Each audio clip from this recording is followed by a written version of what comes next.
Hey everyone, welcome to today's podcast. Our guest of today is Emma, and she's the founder of Lever, Transfer of Learning. And yeah, Emma, why don't you tell a little bit more about yourself and all the amazing things your company is doing? Oh, Joey, thank you for inviting me on today. It's fabulous to be with you all the way from Sydney, Australia. So, Lever Transfer of Learning, we specialize in learning transfer, and learning transfer is helping people apply what they've learned from other people's training programs. We've all had that experience that we go through a training or we read a book or have some learning experience and we think, wow, I've learned so much from that. And then we go back into our day to day and we forget to apply what we've learned. So Lever Transfer of Learning bridges that gap between knowing you're learning and actually doing your learning.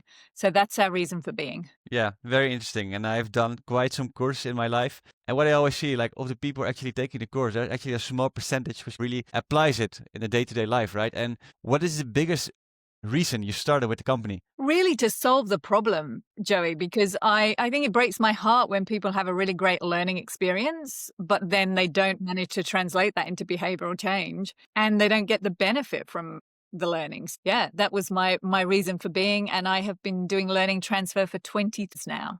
That's quite a long time. And why do you think like when people like have this amazing learning experience, right? They learning something new and they're having trouble applying it in the day-to-day life. Why do you think So I think it's human nature, and we have to be really compassionate with ourselves that it is hard to change our behaviors, which is why we need to put a strategy in place to support us in doing that. And quite often people think, oh, well, I could just remind someone or send them a little video based on what they've learned because that will help them change. Now, what's interesting is it is not often because people don't remember what to do that stops them putting it into place. It's a whole heap of other things. And I always say thoughts, feelings, values, beliefs, fears, and needs. They're all the things that are underpinning our behaviors. So sending a video to remind us what we've learned is just not going to cut it. We have to get people slowing down, reflecting. I'm really thinking about for them as an individual based on their context, how are they going to change those behaviors? Yeah, it's an very exciting. yeah, very interesting. And let's say I'm learning something new, right? And then like I'm very excited, but then the next days I go into my normal habits and I'm forgetting about it. Like how exactly does your service touch base on that, and how does it make sure I'm implementing it in a way so it does stay consistent with where I want to go, right? So, Joey, it touched on that. I've been doing this for 23 years now, and the methodology is the same. But in the last 8 years, we've started to use a technology-based process, whereas the previous 15 before that, we were just a human services firm. We are now a combination of human services and tech. Let's just imagine that as part of your learning, the first thing you need to do is make a commitment. You make a decision, what is it you're actually going to implement and put into place? So that the first part in terms of making the decision is then you share that either with your human coach or with a AI coach. And that's what we've been doing for the last 8 years. So imagine you've shared with your AI coach what it is that you're going to put into place. When you share that commitment with your AI coach, your coach will get you to book a time when you're going to speak with them. And they will get you to put a calendar invite in your diary. They'll send you the calendar invite so that in 2 weeks' time, you're going to have a chat with Coach M, and Coach M is going to hold you to your account of actually putting that thing into place. Very nice. Saying when learning, once you had the learning experience, you have to make a commitment towards something specific you want to focus on. It doesn't become this kind of overwhelmed information where you don't know where to start. And along with this commitment that you know where you're going to focus on. And I really love this as well because I've seen this in my personal life as well. Like accountability is one of the biggest things for growth, right? Once you have someone holding you accountable, it's like there's this focus for like shit. If I slack, right, I'm having a chat in like 1 week, so I kind of have to be on. I have to be on the ball. And Joey, we talk about this new type of accountability, which is not the old-fashioned, you will be held accountable. We've all worked with managers or leaders like that. This is actually, how are you going to hold yourself accountable to you? Because these goals you're learning, at the end of the day, it's you that will get the benefit. It's you. How are you going to hold yourself accountable to yourself? Yeah. So it is like more moving from external towards like you being internally motivated because you want to reach your goals. Well, in terms of the intrinsic motivation, our approach really aligns with self-determination theory.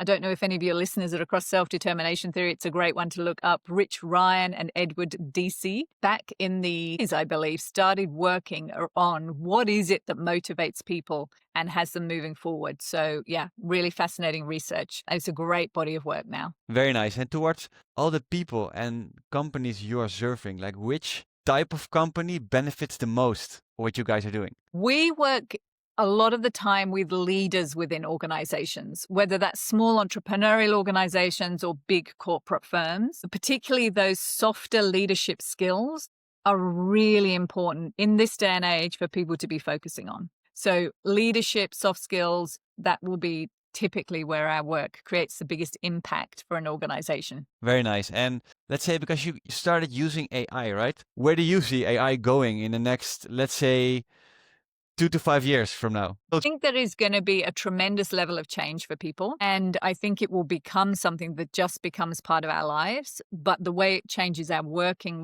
world will be impactful. Now, one of the key things that we've been working on is there's a lot of AIs that will give you information out there. The approach we've taken is our tool, Coach M is the name of our tool. And funny story, 8 years ago when we started, we thought it would be funny to name it after me. After about 3 years, Joey, that was no longer funny anymore.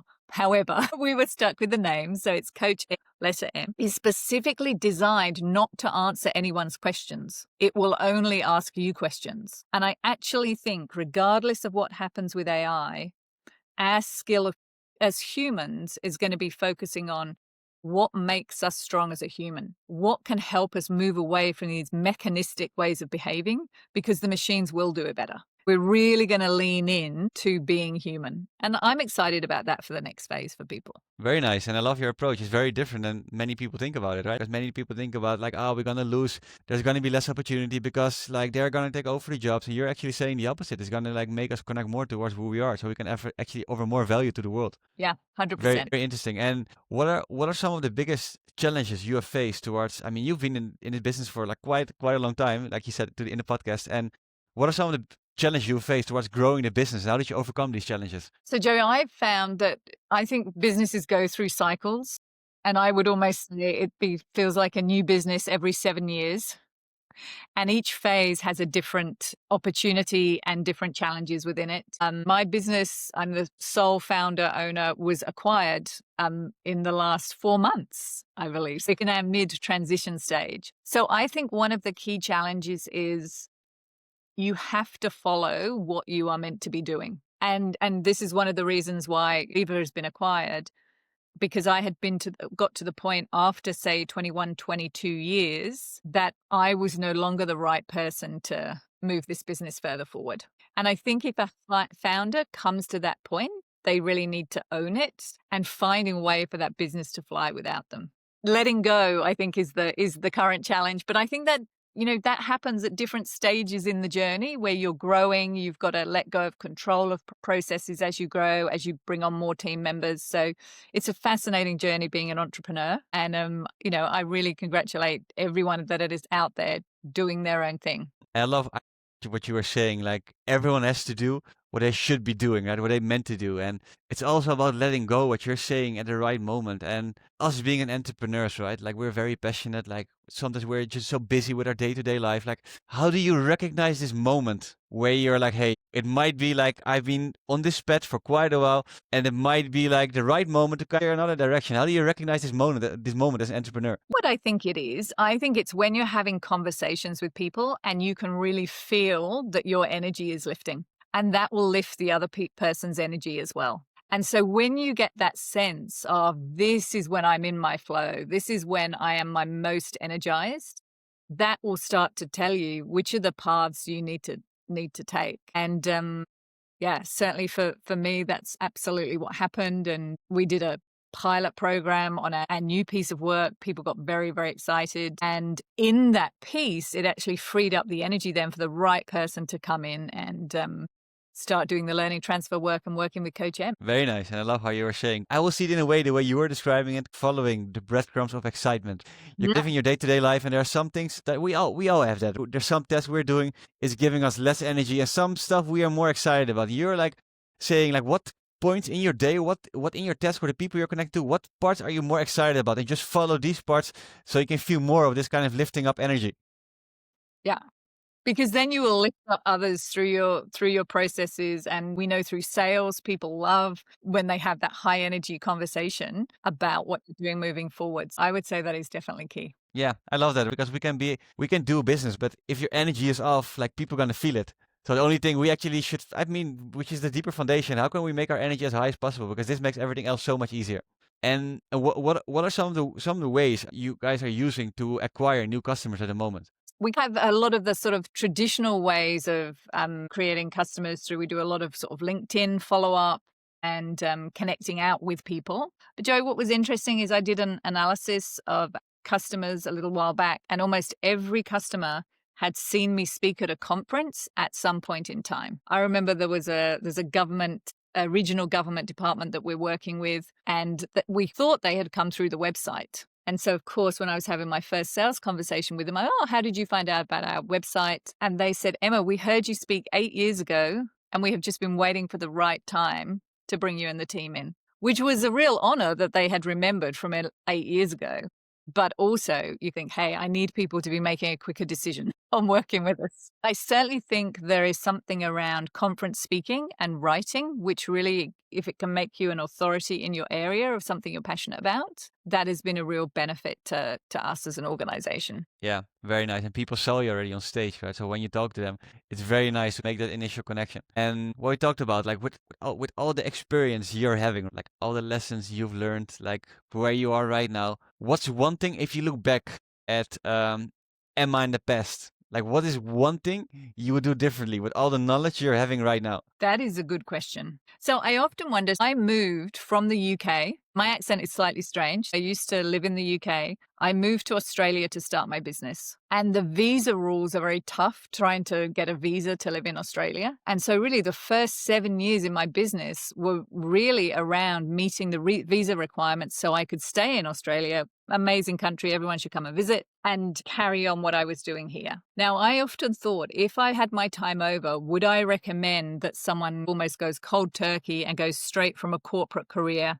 to 100% in their own business? Or would I recommend that people do start as a side hustle and then maybe drop down their corporate career to 3 or 4 days a week and then down to 2 days a week, etc. So you have a sort of a transition time. Now, I decided to move from the UK to Australia where I only knew 3 people. And I did that so no one would offer me a job, because I thought if someone offers me a job, I'm a sucker for a nice company car and a nice benefits package. And I thought I'll just get tempted. So I have to go somewhere where no one knows me and no one knows what my career history is, etc. But I've often thought, would I do that differently if I had my time over? And I think a lot of it depends on life stage and what resources you have. But yeah, it was a bold move. It paid off. Would I recommend it? I don't know.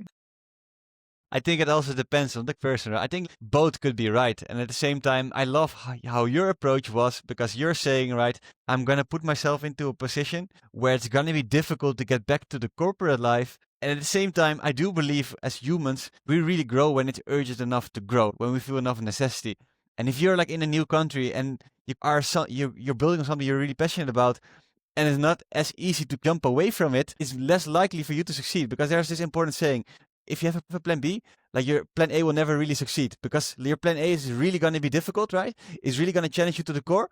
But if you have a plan B, like when shit really hits the fan, you're going to move towards your plan B. But if you only have a plan A, it's more likely that you will succeed because you're going to do whatever it takes, right? Well, Julie, and absolutely, and that was my thinking. But the funny thing was, I had been here 3 weeks before I was offered my first job.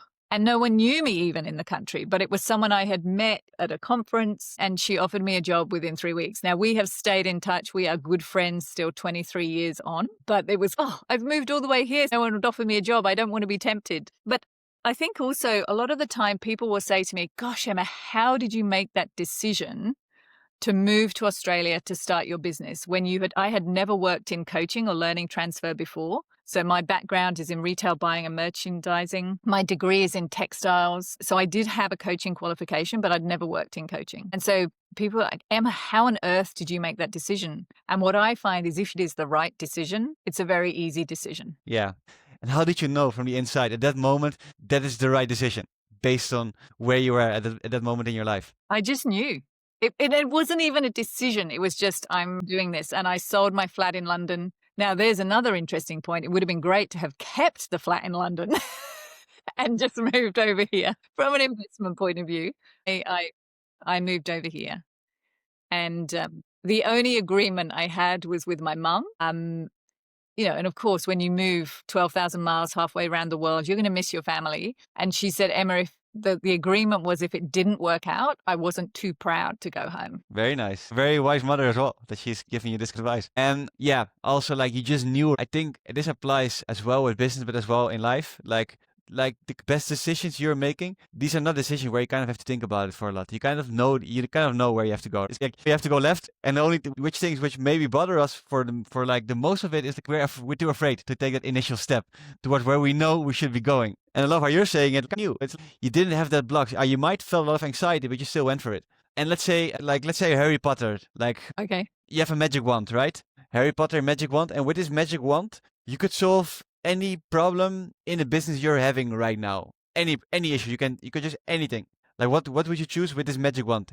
Like which would be solved like in just 1 second. Interesting. Joey, as I said, our business has just been acquired, and we've been a very small business for many years. And what I realized is I wear a lot of different hats through the business: sales and marketing, operations, finance. And I have a fabulous team of 3 people that supported in that. And then we had a contract team for delivery. And trying to unpick all those different hats that one person wears and gives it to 4 or 5 other people when there's so much crossover, I would love to have that sorted. So, Joey, if you have got that magic wand, please do pass it this way across to Australia. I think as an entrepreneurial business, you're used to making things happen. But actually, when you're expanding, whether it's through acquisition or through growth, you have to really start to then segment that role. And so that's the challenge I'm working on at the moment. Very nice. What are some of the goals you guys are having, let's say, for the next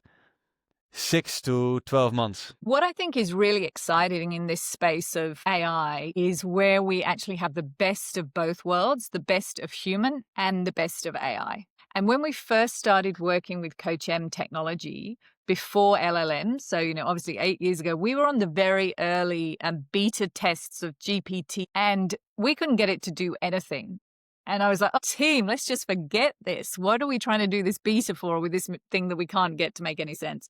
And then, of course, when 3.5 came out, it was a whole different story. But a lot of the time to begin with, people were like, it's human or technology. But we've got some fabulous projects that are running at the moment where the learner will have a mix of human and Coach M. And we've created it that the human knows what the learner has said to Coach M, and Coach M knows what the learner has said to the human coach. So you have like a little 3-way coaching triangle. And what it means, for example, we're working on a high potential program. They would not be able to afford 9 months of human coaching for this level within this organization, but they can have 9 months combination of human and Coach M for a fraction of the cost.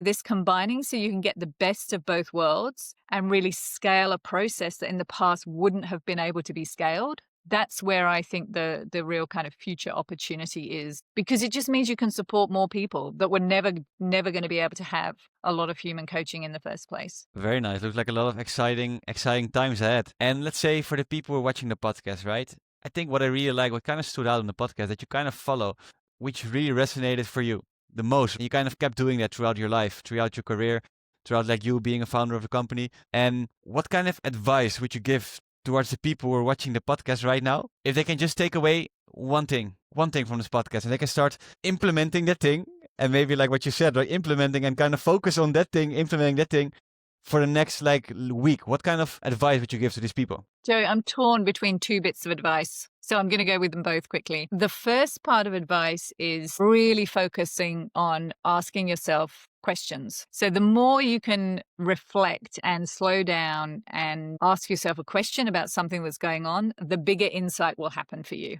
And so a lot of the time we're just so busy rushing around, we don't actually slow down to stop and think, whether that is going down the road with a notebook, old-fashioned paper and pen without your email, and just sitting having a coffee and just thinking and writing or whatever works for you. Slowing down and reflecting has got to be the big way to go. And the second piece of advice is really start to understand your emotions, because this is what will set us aside from the machines. And a machine may well have fake emotion, but that real emotion, I'm big, my part of the next piece of work I'll be doing is helping people go from managing their emotions in the workplace, which emotional intelligence is like, oh, we need to manage our emotions. No, I want people leveraging their emotions. I want people working out what is that emotion telling me about what I believe and using that to leverage and to move forward. I love the difference. It's not about managing, about leveraging. It feels way more empowering as well, right? Like managing it feels like, ah, shit, I get overwhelmed. I need to manage it. Now leveraging is like, yeah, these emotions are here.